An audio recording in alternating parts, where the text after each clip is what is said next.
Welcome back, ladies, gents and Pikachus. This is a personal response. I think the guy's name is HertyBenny.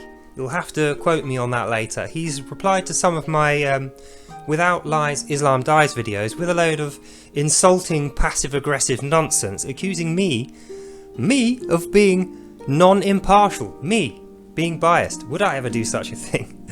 And he has also said some of the things I said are incorrect. So I wanted first to prove that the thing that I said is correct, as I always do and I have done many times before. So here we go. In order to do this, I will need my copy of the Quran, and I'm going to read a short passage from it to prove that in my earlier video I did in fact read it correctly. So, the passage was, and the thing that I said is, he said, it doesn't say anywhere in the Quran that Iblis is an angel. He's actually a jinn. And he also said, I'm picking and choosing which order to read this book in. To which I replied, no, I read it from page 1 forward, in ascending order. So that's obviously wrong, I got that one right. The thing about Iblis not being an angel, let me read what it actually says about Iblis. And behold, we said to all the angels, bow down to Adam, and they bowed down, all apart from Iblis.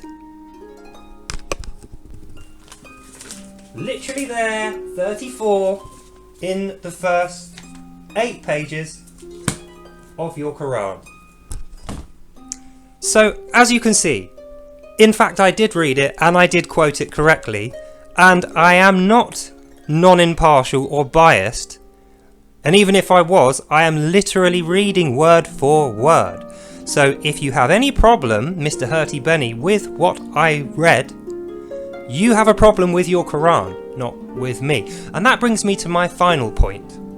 When you are calling me incorrect, biased, non-impartial, ignorant, all these things, if you believe in this Quran and the words within there, the first point you should know is this. Allah makes the non-believers not believe, and he deceives them out of anything they might freely think into the things that they think as non-believers. So you, if you believe this, you're arguing with the will of Allah. Me doing this, the things that I'm saying, it must be the will of Allah, surely, if it's in the Quran that Allah is controlling us non-believers into doing what we're doing. So, are you wrong? Or is this wrong? I'll leave it there and you can answer that question in your own time. But remember what I said in my earlier video, I'm not going to be dragged down by these passive-aggressive, psychotic tactics that these people, like yourself, are going to use again and again and have used in the past. I'm not going to be dragged down to behave like a stupid caveman in response to people acting like a stupid caveman towards me. No, I'm going to keep my dignity and my honour, and I'm going to carry on what I've been doing, which is reading the Quran, studying the Quran, and speaking the Quran. So I'm sure you know, once again, as a Muslim, everybody is commanded to do this. Once again, if you think me doing that is wrong, what you are actually arguing with is Allah's commands. So I'll ask you again, are you wrong, Mr. HertyBenny? Or is the Quran wrong? And that's the end of this video, so I hope you enjoyed that, and I'll see you in the next one.